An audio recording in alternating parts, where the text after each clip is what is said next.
सिंधु दरिया मां केनालनि वारे मामले ते सिंध यूनिवर्सिटी जा शागिर्द सरापा एहतजाज बणिजी विया।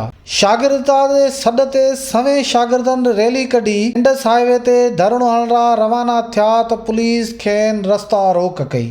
शागिर्द समूरू रुकावटूं तोड़े वधिया त पुलिस शेलिंग कई, जंहिं बैदि शागिर्दनि तरफ़ां पथराव कयो वियो। मछरियल शागिर्दनि पुलिस मोबाइल जा शीशा तोड़े छॾिया, जॾहिं त छिकताण दौरान 10 शागिर्द ज़ख़्मी पिण थी पिया।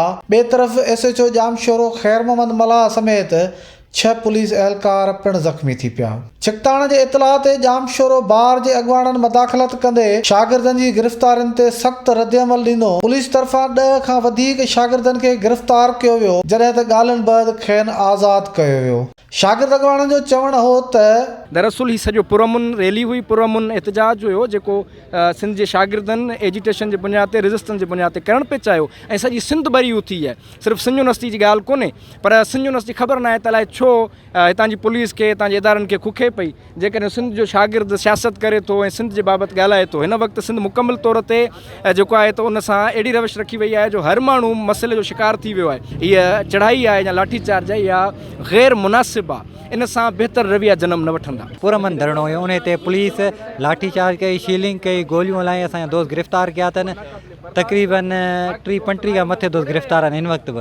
अॼु सिंधु दरिया ते धाड़े ख़िलाफ़ हिकिड़ो पुरअमन एहतजाज करणु चाहियो पिए ऐं असां एहतजाज कयोसीं। हज़ारनि जी तइदाद में असां जॾहिं सिंधियाला जी गेट वटि पहुतासीं त पुरअमन एहतजाज ते पुलिस बिना जवाब सिधी फायरिंग, लठबाज़ी ऐं शीलिंग कई ऐं असांजा 10 खां 12 दोस्त हिन वक़्तु गिरफ़्तार कया विया आहिनि ऐं असांजे एहतजाज खे मुंतशिर कयो वियो आहे। धरणे में पहुतल वकील अॻवाननि जो चवणु हो त सिंध जो केनालनि जो मामिलो आहे ऐं तव्हां जेकर इन मामले खे एॾो लाइटली खणंदो त इहा छिकताण वधंदी। उहा छिकताण तमामु वॾे लेवल ते वेंदी, छो त केनालनि जो मामिलो आम मामिलो न आहे, सिंध जी जेन्युइन कोज़ आहे जंहिं लाइ हर माण्हू बीहे थो। असां डिस्ट्रिक्ट बार एसोसिएशन पाण एहतजाज कयो उन लाइ ऐं सिंध जूं सभु ॿारूं उनखे कंडम थियूं कनि त शागिर्द जेकर उन कंदा जेकर सिंध जी दिलि आहिनि, जिनखे हिननि जी धड़के थी ऐं 4 मार्च जे हवाले सां उन्हनि जेको एक्ट कयो आहे, मां चवां थो उनजो जाइज़ मसइलो जेको पुलिस ग़लति तरीक़े सां टैकल कयो ऐं सूरत हाल इहा पैदा थी त छिकताण वधी वई ऐं काफ़ी माण्हू आम माण्हू साह बि उन में ज़ख़्मी। शागिर्दनि मथां लठबाज़ी वारे इतलाह ते जामशोरो जा सियासी समाजी अॻवान पिण धरणे वारे हंधि पहुची विया।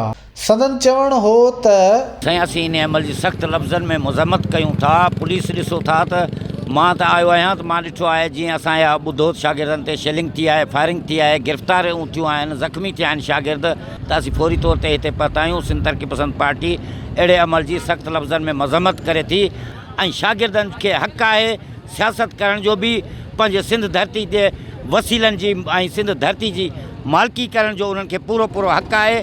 पुलिस खे कंहिं हक़ु ॾिनो आहे त पुरअमन शागिर्दनि जे मथां शेलिंग कनि, उन्हनि ते गोलियूं वसाइनि, उन्हनि खे गिरफ़्तार कनि ऐं उन्हनि खे ज़ख़्मी कनि। असीं सख़्तु लफ़्ज़नि में मज़म्मत कयूं था। असीं घुर था कयूं त फौरी तौर ते शागिर्दनि खे आज़ादु कयो वञे ऐं जेके ज़ख़्मी शागिर्द आहिनि उन्हनि जो इलाजु करायो वञे। शागिर्दनि ऐं पुलिस जी चकरनि सबबि अॼु सॼो ॾींहुं इलाइक़ो मैदान जंग बणियल रहियो, जंहिं सबबि मुसाफ़िरनि पिण तकलीफ़ुनि खे मुंहुं ॾिनो। Fahad Jawari, Sindh TV news, Jamshoro.